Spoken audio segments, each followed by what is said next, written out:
Hello everybody, and welcome to Safari Joe's second video of reading. I will be reading, well, I'll tell you what I'll be reading in a second here if you haven't already figured out by the title, but just a quick little spiel before I get going here in this video. I have the video actually showing. Not gonna be the usual, but hey, just figured why not for this time, it's easy enough. So, a little bit about what's going on right now, the situation. It is almost 2 o'clock on Monday morning, June 6th, 2022. And just finished first day of summer school. Went well, which in it we began reading this fantastic book I've never read before, but I have to recommend it to anybody who has clicked on this video. It's called One for the Murphys. One for the Murphys. I'm about 20 pages in, about 6 chapters. I'm loving it. I'm hooked, but I wasn't allowed to take the book home. I'm not allowed to read ahead. Just kidding, I can. So anyways, a little bit about today's video here. Sitting outside, just got home from summer school not too long ago. Figured it's a great time to read. It's beautiful out here, so I'm sitting outside on the porch. Got my Frankenstein shirt on. Frankenstein's monster. Frankenstein is the doctor. 2 different characters. I love the shirt a lot. Got my drink here in my Grogu cup. I've got my extra coffee on standby, and just in case I'm a little hungry, I haven't eaten lunch yet, I've got some saltine crackers. Alright, here we go. Now, after that little bit of spieling, here we go with our literary work. I'm really excited. This is one of my favorite short stories, if I'm being quite honest. It's called Araby by James Joyce. It's from a collection that he wrote. They were all these short stories he wrote beginning in the year 1904 through 1907, maybe 1908.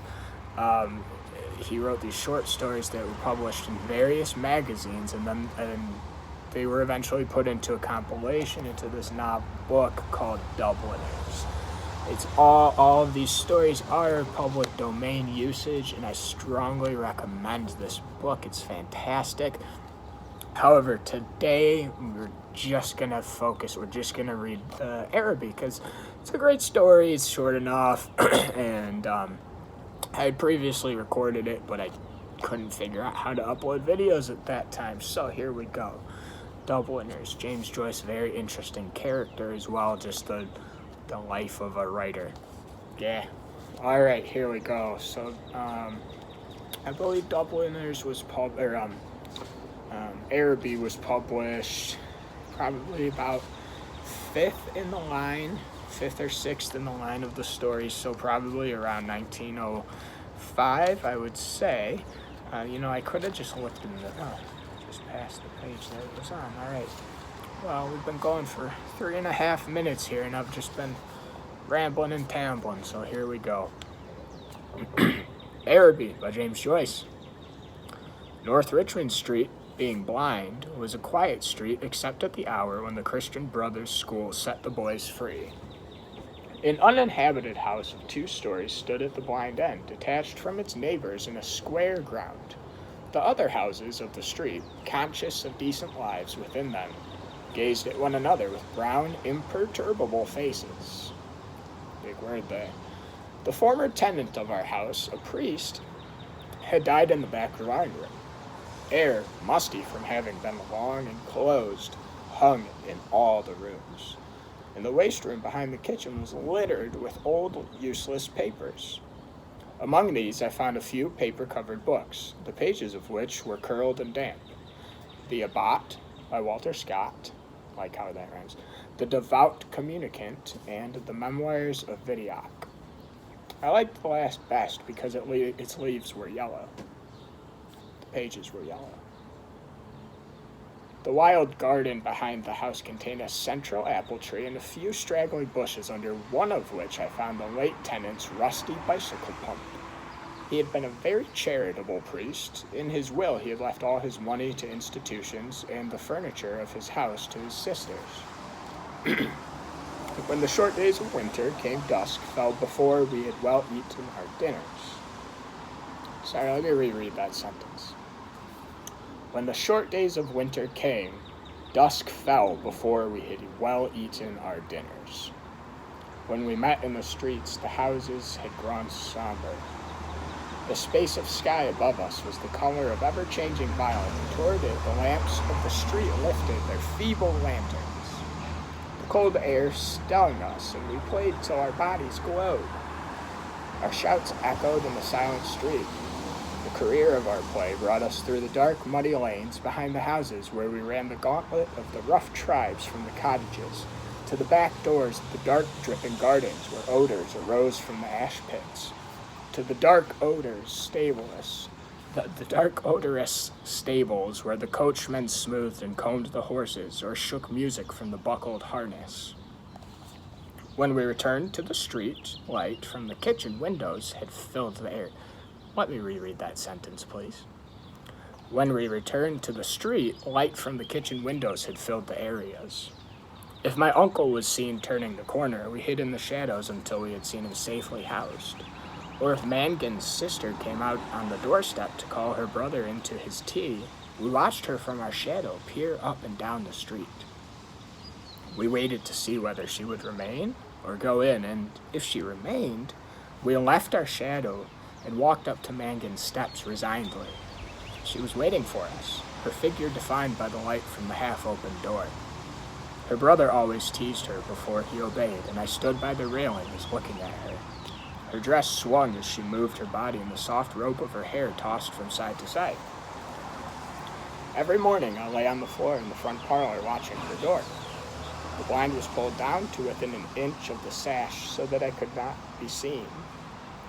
When she came out on the doorstep, my heart leaped. I ran to the hall, seized my books, and followed her. I kept her brown figure always in my eye, and when we came near the point at which our ways diverged, I quickened my pace and passed her. This happened morning after morning. I had never spoken to her except a few casual words, and yet her name was like a summons to all my foolish blood.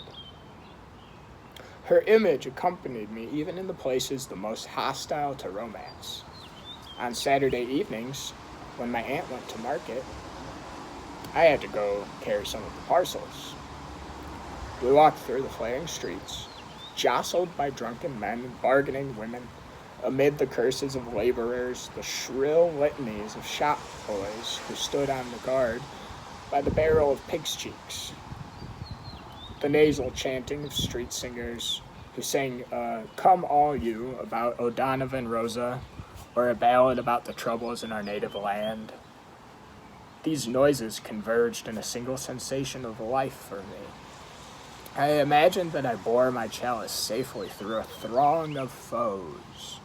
Her name sprang to my lips at moments in strange prayers and praises which I myself did not understand. My eyes were often full of tears, I could not tell why, and at times a flood from my heart seemed to pour itself out into my bosom. I thought little of the future.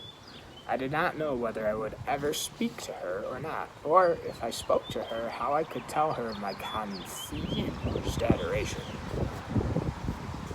But my body was like a harp, and her words and gestures were like fingers running upon the wires. One evening, when I went into the back drawing room in which the priest had died, it was a dark, rainy evening, and there was no sound in the house. Hear that wind? Probably. Through one of the broken panes, I heard the rain impinge upon the earth, the fine, incessant needles of water playing in the sodden beds. Some distant lamp or lighted window gleamed below me. I was thankful that I could see so little. All my senses seemed to desire to veil themselves, and feeling that I was about to slip from them, I pressed the palms of my hands together until they trembled, murmuring, oh love, many times. At last she spoke to me. When she addressed the first words to me, I was so confused that I did not know what to answer. She asked me, was I going to Araby? I forgot whether I answered yes or no. It would be a splendid bazaar, she said. B-A-Z-A-A-R, not B-I-Z-A-R-R-E. Did I spell it right? Lost my place. Oh, it would be a splendid bazaar, she said. She would love to go. And why can't you? I asked. While she spoke, she turned a silver bracelet round and round her wrist. She could not go, she said, because there would be a retreat that week in her convent. Her brother and 2 other boys were fighting for their caps, and I was alone at the railings. She held one of the spikes, bowing her head towards me. The light from the lamp opposite our door caught the white curve of her neck, lit up her hair that rested there, and falling, lit up the hand upon the railing. It fell over one side of her dress and caught the white border of a petticoat, just visible as she stood at ease. It's well for you, she said. If I go, I said, I will bring you something. What innumerable follies laid waste to my waking and sleeping thoughts after that evening. I wished to annihilate the tedious intervening days. I chafed against the work of school. At night in my bedroom and by day in the classroom, her image came between me and the page I strove to read. The syllables of the word Araby were called to me through the silence in which my soul luxuriated and cast an eastern enchantment over me. I asked for leave to go to the bazaar on Saturday night. My aunt was surprised and hoped it was not some Freemason affair. I answered few questions in class. I watched my master's face pass from amiability to sternness. He hoped I was not beginning to idle. I could not call my wandering thoughts together.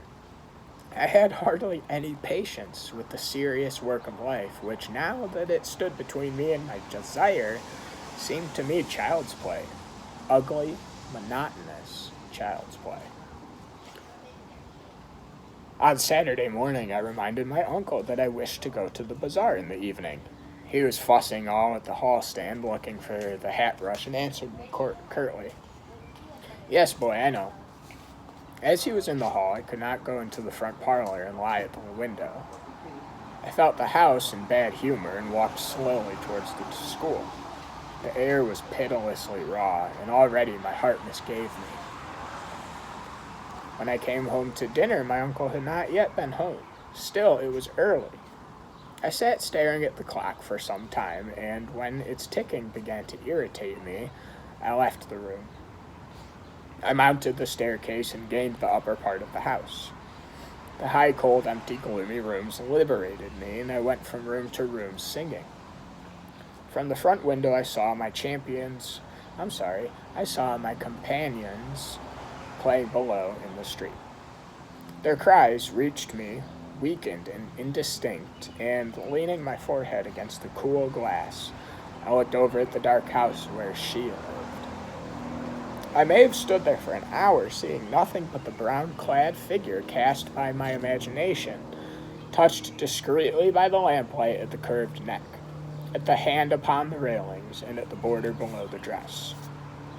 When I came downstairs again, I found Mrs. Mercer sitting at the fire. She was an old, garrulous woman, a pawnbroker's widow, who collected used stamps for some pious purpose. I had to endure the gossip of the tea table. The meal was prolonged beyond an hour, and still my uncle did not come home. Mrs. Mercer stood up to go. She was sorry she couldn't wait any longer, but it was after 8 o'clock, and she did not like to be out late, as the night air was bad for her. When she had gone, I began to walk up and down the room, clenching my fists. Drama. My aunt said, I'm afraid you may put off your bazaar for this night of our Lord.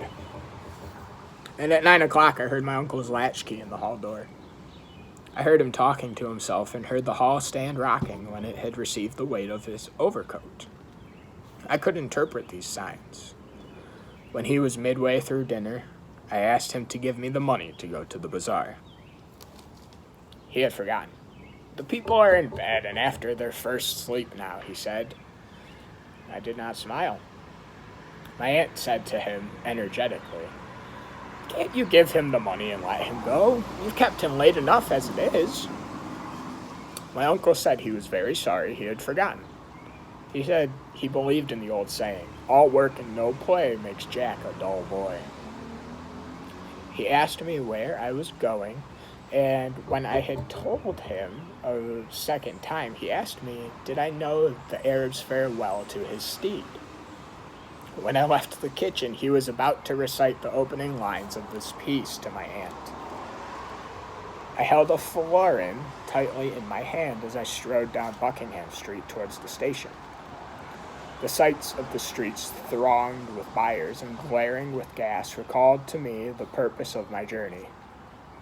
I took my seat in a third-class carriage of a deserted train. After an intolerable delay, the train moved out of the station slowly. It crept onward among ruinous houses and over the twinkling river. At Westland Row Station, a crowd of people pressed to the carriage doors, but the porters moved them back, saying that it was a special train for the bazaar. Not the bazaar, but the bazaar, B-A-Z-A-A-R. I remained alone in the bare carriage. In a few minutes, the train drew up beside an impoverished wooden platform. I passed out onto the road and saw by the lighted dial of a clock that it was 10 minutes to 10. In front of me was a large building which displayed the magical name. I could not find any sixpenny entrance, and fearing that the bazaar would be closed, I passed in quickly through the turnstile, handing a shilling to the weary-looking man. I found myself in a big hall girdled at half its height by a gallery.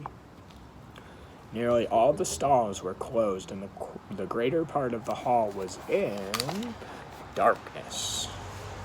I recognized a silence like that which pervades a church after a service. I walked into the center of the bazaar timidly. A few people were gathered about the stalls which were still open. Before a curtain over which the words Café Chantant were written in colored lamps, two men were counting money on a salver. I listened to the fall of the coins. Remembering with difficulty why I had come, I went over to the stalls and examined porcelain vases and flowered tea sets. At the door of the stall, a young lady was talking and laughing with two young gentlemen. I remarked their English accents and listened vaguely to their conversation. "Oh, I never said such a thing." "Oh, but you did." "Oh, but I didn't." "Didn't she say that?" "Yeah, I heard her." "Oh, there's a fib." Observing me, the young lady came over and asked me did I wish to buy anything. If you can hear that, that was Moses, my dog. Observing me, the young lady came over and asked me if I wished to buy anything. The tone of her voice was not encouraging. She seemed to have spoken to me out of a sense of duty. I looked humbly at the great jars that stood like Eastern guards at either side of the dark entrance to the stall and murmured, "No, thank you." The young lady changed the position of one of the vases and went back to the two young men. They began to talk of the same subject. Once or twice the young lady glanced over at me from her shoulder. I lingered before her stall, though I knew my stay was useless. To make any interest in her wares seemed the more real. Then I turned away slowly and walked down the middle of the bazaar. I allowed the 2 pennies to fall against the 6pence in my pocket. I heard a voice call from one end of the gallery that the light was out. The upper part of the hall was now completely dark. Gazing up into the darkness, I saw myself as a creature driven and derided by vanity, and my eyes burned with anguish and anger. And that, my friends, is Araby. Thank you for listening to me. I appreciate it. appreciate your interest in literature for clicking on this video. Alright, now I won't spiel at the end. I'm going to let everyone get on with their lives. Thanks again for watching.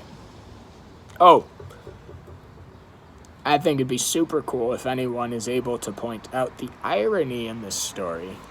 I'll try to figure out how to leave the comments towards this video open so that can be done. That would be really cool. What is the irony in this story? Think about